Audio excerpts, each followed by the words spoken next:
தற்போது முதலமைச்சராக இருக்கிற சவடால் ஸ்டாலின் மறுபடியும் முதலமைச்சராக போறது இல்லை. எதிர்க்கட்சி தலைவராக இருக்கக்கூடிய எடப்பாடி பழனிசாமி, துரோகி பழனிசாமி மறுபடியும் எதிர்க்கட்சி தலைவராகவும் இருக்க போறதில்லை. அதற்காகத்தான் சின்னம்மா அவர்கள் ஒரு மாற்று ஏற்பாடாக பழையது போல வரலாறு மறுபடியும் திரும்புகிறது. அடுத்த தேர்தலில் அதிமுக அம்மா அமைக்க போற அந்த அமைப்பும் மற்ற கூட்டணி கட்சிகளும் சேர்ந்து ஆட்சி அமைக்கும்.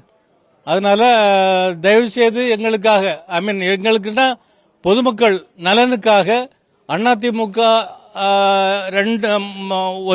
ஒற்றுமைப்படுத்துறதுக்கு வேண்டி, மீது எல்லாரும் இணையறதுக்கு வேண்டி ஒரு முன்னேற்பாடாக இந்த தேர்தலில் இந்த பழனிசாமியும் ஸ்டாலினும் தோற்கடிக்கப்பட வேண்டும். அதற்கு உங்கள் ஒத்துழைப்பு எங்களுக்கு தேவை. சின்னமா பார்த்து ரொம்ப நாளாச்சு, பார்த்து ரொம்ப சந்தோஷமா இருக்கு. இல்ல அவங்க சொன்னது அதான், அவங்க வரலாறு பழைய இதெல்லாம் சொன்னாங்க. அவங்க கஷ்டப்பட்டது, அம்மாவுக்கு அந்த ஆக்சிடென்ட் ஆனப்போ அவங்களுக்கு என்ன பட்டதுன்னு இந்த டீட்டெயிலாம் சொன்னாங்க. அப்ப சொன்னது அந்த இதை வச்சு நம்ம பார்க்கும்போது அதிமுக பழையது போல ஒன்னாகணும்னு உள்ள விருப்பம் எல்லாருக்கும் இருக்கு, எல்லாருக்கும் மனசுலயும் இருக்கு.